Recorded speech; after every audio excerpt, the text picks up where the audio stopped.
Friends, welcome to the 17th annual conference of Rajasthan Association for Studies in English. Particularly, I would like to welcome Professor Narang, Professor Suman Balaji, Professor Dhawan, our Vice President, Professor Sunil Bhargavji, and all other delegates from different parts of this country, as well as from different countries. Let me welcome you all on behalf of Rajasthan Association, as well as other colleagues who might not have joined us so far, but who are a part of our extended family. I am here to talk a little bit about the concept note that already has been circulated. As very well articulated by our convener, Dr. Rajshriji, Rajasthan Association has always been thinking of those issues which concern the society at large, not just people in India, but people across the world. What we see is that today a strange kind of thought is being propagated, and a lot of propaganda is going on to establish a kind of autocratic uh, political thought, not just in India, but outside also. So we thought that instead of talking of a uniformity which is being imposed on the world by certain powers, let us try to explore humanity and try to celebrate individual identities, whether it is literature, whether it is languages, whether it is small communities, whether it is indigenous people, everywhere in the world, I think they too deserve a place of honor and equality. With these few words, I would like to present before you the concept note that in fact is the crux of the thought that has gone behind articulating this topic for this conference. I've been talking of these issues off and on in our meetings and also in papers that I have written.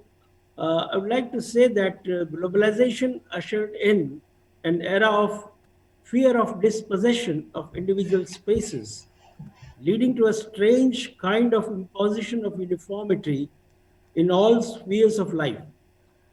It was becoming visible how a superpower was using its entire means to demean all other entities and establish a hegemonic control over peoples and countries.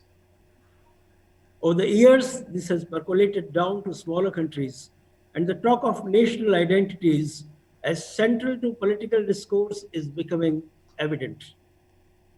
One nation, one language, one culture, one ideology, and one party seem to be becoming the new normal.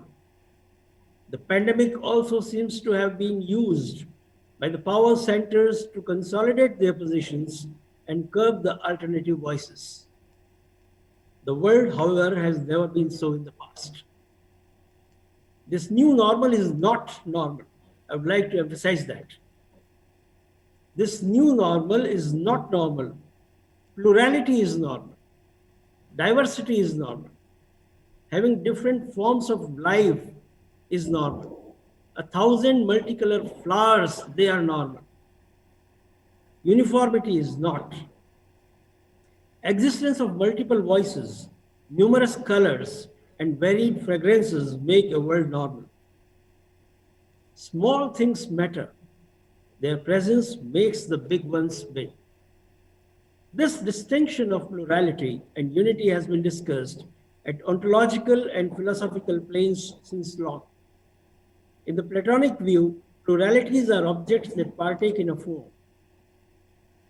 A property like two jointly qualifies the objects but does not relate them, just as beauty qualifies many objects at once.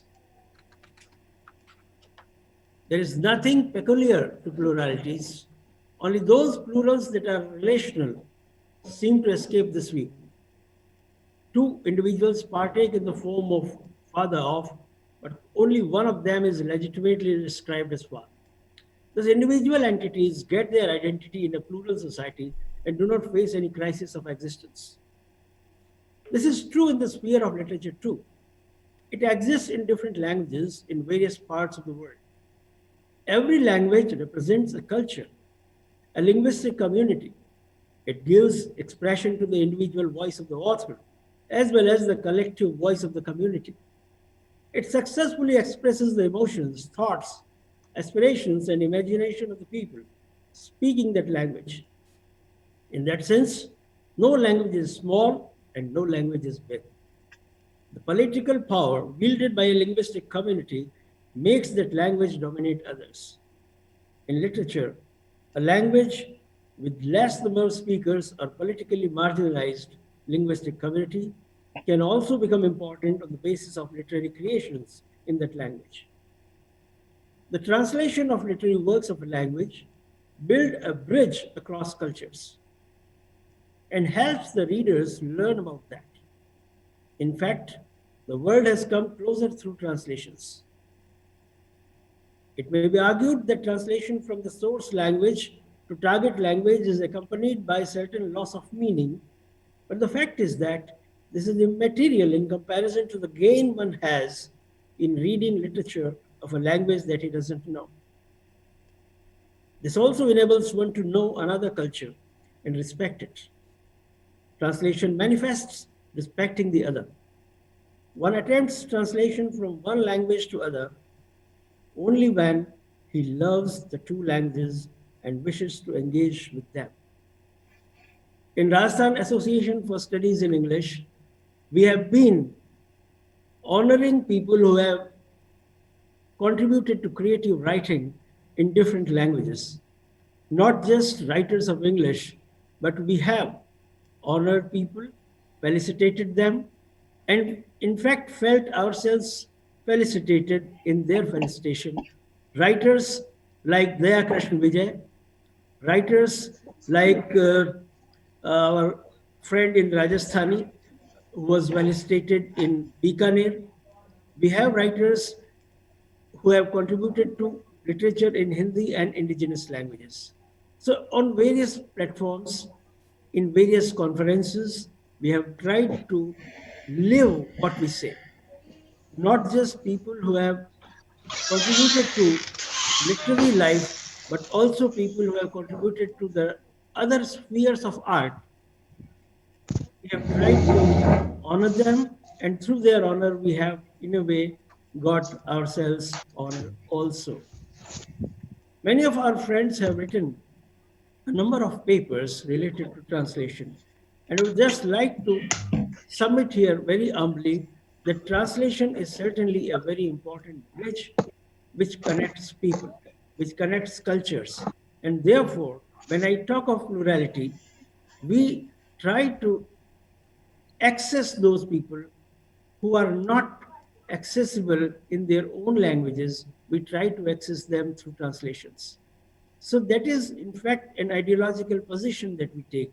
It is our attempt to reach out to the people and try to understand them, try to learn about them, not just people here in our own country, but people across the world. And through this kind of exercise, we wish to have unity in the entire humanity. As Homo sapiens, as human beings, we are one, and no political power or no superpower should be allowed to suppress any one part of this human community. With these words, I will complete my initial talk on this issue. And I'm sure we have such great scholars with us who will throw light on this topic and make us understand it better, like Professor Narang, Professor Suman Balaji, Professor Dhawan Saab is also there, and a whole galaxy of scholars would be joining this conference in these 2 days.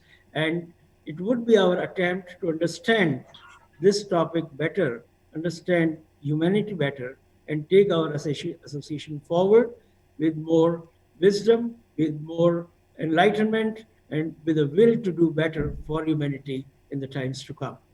Thank you so much, Rajesh. Thank you, sir. Thank you.